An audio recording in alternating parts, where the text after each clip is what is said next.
সম্মানিত এমপিভুক্ত শিক্ষক মন্ডলী, আসসালামু আলাইকুম। বরাবরের মতো আজ আপনাদের মাঝে উপস্থিত হয়েছি গুরুত্বপূর্ণ একটি ভিডিও নিয়ে।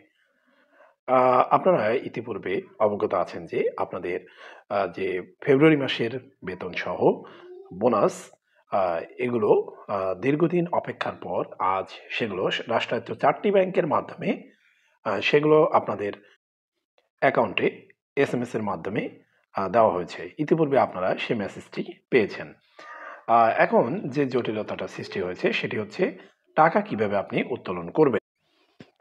তো সম্মানিত শিক্ষক মণ্ডলী, চিন্তার কোনো কারণ নেই। আপনারা যারা আজকে টাকা তুলতে পেরেছেন তো ভালো কথা। যারা পারেননি তাদের জন্য সুখবর হচ্ছে আগামীকাল ব্যাংক খোলা থাকবে। সেজন্য বাংলাদেশ ব্যাংকের অফিসিয়াল ওয়েবসাইট থেকে একটি নোটিশ জারি করা হয়েছে। আমরা যদি নোটিশটা স্ক্রল করার চেষ্টা করি তাহলে দেখতে পাচ্ছি আজকে তারিখ হচ্ছে ২৭ মার্চ ২০২৫। এখানে বলা রয়েছে, পরিপত্রটিতে বলা রয়েছে ব্যবস্থাপনা পরিচালক অথবা প্রধান নির্বাহী কর্মকর্তা, সোনালী জনতা অগ্রণী, রূপালী ব্যাংক পিএলসি, প্রধান কার্যালয় ঢাকা।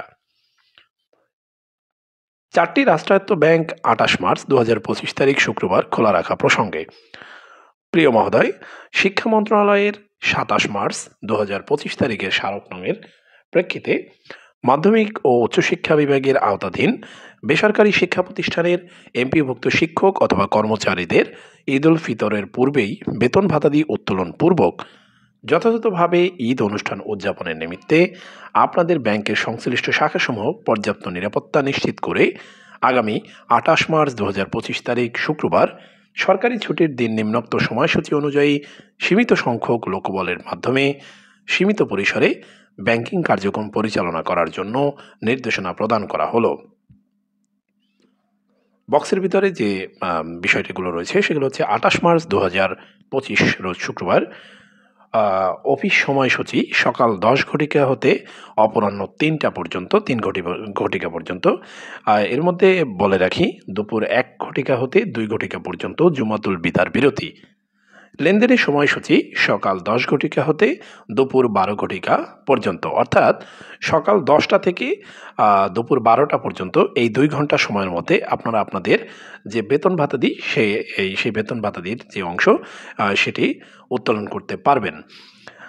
তো আরও একটি বিষয় হলো, উল্লেখ্য ছুটির দিনে দায়িত্ব পালনকারী কর্মকর্তা কর্মচারীগণ বিধি মোতাবেক ভাতাদি প্রাপ্য হবেন। তো সম্মানিত শিক্ষক মণ্ডলী, এই ছিল মূলত আপনাদের বেতন ভাতাদি নিয়ে সর্বশেষ আপডেট।